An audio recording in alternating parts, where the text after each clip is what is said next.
அனைவருக்கும் வணக்கம். இன்னைக்கு நம்மளுடைய மலர் ஹோம் குக்கிங்ல கேரளா ஸ்டைல்ல பீட்ரூட்டும் தயிரும் வச்சு ரொம்பவே சுவையான ரெசிபியா அதுவும் ஒரே நிமிஷத்துல செய்ய போறோம். வாங்க பார்க்கலாம் அது எப்படி செய்யலாம். கிட்டத்தட்ட 200 கிராம் இருக்க ஒரு பீட்ரூட்டை நல்லா கழுவி தோல் சீவி சின்ன சின்னதா கட் பண்ணி வச்சிருக்கேன். இந்த ரெசிபிக்கு காரத்துக்கு பச்சை மிளகாய் எடுத்திருக்கோம். நிறைய பச்சை மிளகாய் போட்டு செஞ்சாதான் இந்த ரெசிபி ரொம்பவே டேஸ்டா இருக்கும். ஏன்னா இந்த பீட்ரூட் கொஞ்சம் இனிப்பு தன்மையா இருக்கும், அதனால காரம் அதிகமா தேவைப்படும் இந்த ரெசிபிக்கு. அப்பதான் கொஞ்சம் மேட்ச் ஆகி வரும். அதனால காரம் அதிகமா நீங்க எடுத்துக்கலாம். நான் ரொம்பவே கொஞ்சமா 5 பச்சை மிளகாய் தான் எடுத்துக்கிறேன். நீங்க 5ல இருந்து 10 பச்சை மிளகாய் வரைக்கும் நீங்க எடுத்துக்கலாம். கிட்டத்தட்ட 2 கீத் அளவுக்கு தேங்காவை சின்னதா கட் பண்ணி வச்சுக்கிறோம். திருகி கூட வச்சுக்கலாம். இது கிட்டத்தட்ட ஒரு 3-4 டீஸ்பூன் அளவுக்கு வரும். ஒரு 2 இன்ச் அளவுக்கு இஞ்சை சின்ன சின்னதா கட் பண்ணி நம்ம எடுத்துக்கிறோம். அதோட 1 டீஸ்பூன் அளவுக்கு சீரகம் நம்ம போட்டுக்கிறோம். இது எல்லாத்தையும் மிக்சியில போட்டு நல்லா மை மாதிரி அரைச்சிக்கணும். அதுக்காக ஃபர்ஸ்ட் தண்ணி ஊத்தாம நம்ம அரைக்கணும். எவ்வளோ நல்லா அரைக்க முடியுமோ அவ்வளோ நல்லா அரைக்கணும். அதே நேரம் எவ்வளோ கம்மியான தண்ணி ஊற்ற முடியுமோ அவ்வளோ கம்மியான தண்ணி ஊற்றணும். இப்போ நம்ம தண்ணி ஊத்தாம ஒரு தடவை நல்லா அரைச்சிட்டோம். இதுக்கப்புறம் கொஞ்சம் கொஞ்சமா தேவையான அளவுக்கு தண்ணி ஊற்றி நல்லா மை மாதிரி அரைச்சிக்கலாம். ரொம்பவே நல்லா மை மாதிரி அரைஞ்ச இந்த பேஸ்ட்டை ஒரு பாத்திரத்துல போட்டுக்கிறோம். போட்டுட்டு மிக்சியை கழுவி ஊற்றின தண்ணி ஒரு 1/2 கப் அளவுக்கு அதில் ஊற்றிக்கலாம். ஊற்றிட்டு கரெக்டாக நம்ம ஒரு கொதி தான் வைக்கிறோம். அது ஒரு கொதியிலே வெந்துடும். மீடியம் ஃப்ளேமில் வச்சுக்கணும். நம்ம அடி பிடிக்காம பார்த்துக்கணும். இடைக்கிடைக்கு நம்ம கிளறி விட்டுக்கணும். பீட்ரூட்டோட பச்சை வாசனை போனதுக்கப்புறம் ஒரு கொதி இல்லைன்னா 2 கொதி, அதாவது கிட்டத்தட்ட 1 நிமிஷம் இல்லைன்னா 2 நிமிஷத்துக்குள்ளவே நம்ம ஸ்டவ்வை ஆஃப் பண்ணிடலாம். ஸ்டவ்வை அப்படியே சிம்மில் வச்சுட்டு நம்ம இப்போ தாளிக்கலாம். 1 டீஸ்பூன் அளவுக்கு கடுகு எடுத்துக்கோங்க.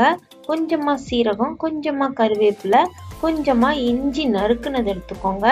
வரமிளகா, அதில் காரம் ஒருவேளை கம்மியாக இருக்குன்னு நீங்கள் ஃபீல் பண்ணிங்கன்னா இதில் வரமிளகா நம்ம அதிகமாக எடுத்துக்கலாம்.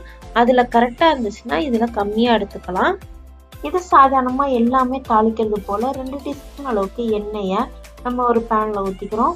அது எண்ணெய் நல்லா காஞ்ச உடனே 1 டீஸ்பூன் அளவுக்கு இருக்க கடுகை போட்டுக்கிறோம். கடுகு நல்லா பொரிஞ்சோடனே சீரகம் போட்டுக்கணும். அதுக்கப்புறம் வரமிளகா, கருவேப்பிலை, இஞ்சி எல்லாத்தையும் போட்டு நல்லா வதக்கி எடுத்துக்கணும். இப்போ நம்ம சிம்மிலே வந்துட்டு இருக்க பீட்ரூட்டை நம்ம திறந்து பார்க்குறோம். திறந்து பார்த்துட்டு ஒரு கலக்கிடணும். அதுக்கப்புறம் 1 கப் அளவு இருக்க தயிரை இதில் ஊற்றி மிக்ஸ் பண்ணிக்கிறோம். தயிர் அப்படிங்கிறது நம்மளுடைய புளிப்போட டேஸ்ட்டுக்கு நீங்கள் அதிகமாகவோ கம்மியாகவோ நம்ம சேர்த்துக்கலாம். இது நல்ல தயிரை நல்லா மிக்ஸ் பண்ணிட்டு அதுக்கப்புறம் தேவையான அளவுக்கு உப்பு போட்டுக்கிறோம். உப்பு போட்டு நல்லா மிக்ஸ் பண்ணிட்டு அதுக்கப்புறம் கடைசியா நம்ம தாளிச்சிருக்க அந்த கலவையை இதுல போட்டுக்கிறோம். இது எல்லாத்தையும் போட்டு நல்லா கலந்து விட்டுட்டு ஒரு கொதி வரதுக்கு முன்னாடியே நம்ம ஸ்டவ் ஆஃப் பண்ணிடணும்.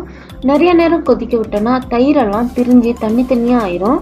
ஒருவேளை உங்களுக்கு தனித்தனியா இருக்கும் அப்படின்னு ஃபீல் பண்ணீங்கனாலோ இல்லை இன்னும் கொஞ்சம் எக்ஸ்ட்ரா கிரேவி வேணும்னு நினைச்சீங்கனாலோ 1 ஸ்பூன் அளவுக்கு அரிசி மாவோ கடலை மாவோ கோதுமை மாவோ ஏதோ ஒரு மாவை கலந்து இதுல நம்ம கலந்து ஒரு கொதி வச்சுக்கலாம்.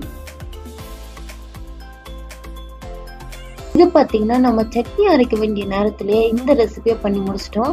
இது சாதத்துக்கு, சப்பாத்திக்கு எல்லாத்துக்கும் இது சூப்பர் சைட் டிஷ்ஷாக இருக்கும். இது பேச்சுலர்ஸ்க்கு, வயசானவங்களுக்கு, இல்லை நம்மளே சாப்பாடு செய்யறதுக்கு லேட் ஆயிடுச்சுன்னா டக்குன்னு செய்யணும்னா இதை செஞ்சிடலாம். இதை நீங்கள் எல்லாரும் ஒரு தடவை ட்ரை பண்ணி பார்க்கணும்.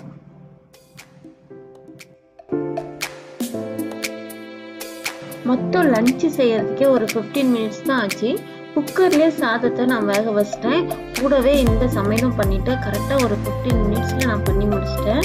இது குட்டீஸ்களுக்கு ரொம்ப பிடிக்கும். ஏன்னா இது ரொம்ப கலர்ஃபுல்லாக இருக்கனால. அதே மாதிரி இதோட டேஸ்ட்டும் ரொம்ப சூப்பராக இருக்கும். ஒரு தடவை ட்ரை பண்ணி பாருங்கள். நன்றி, வணக்கம்.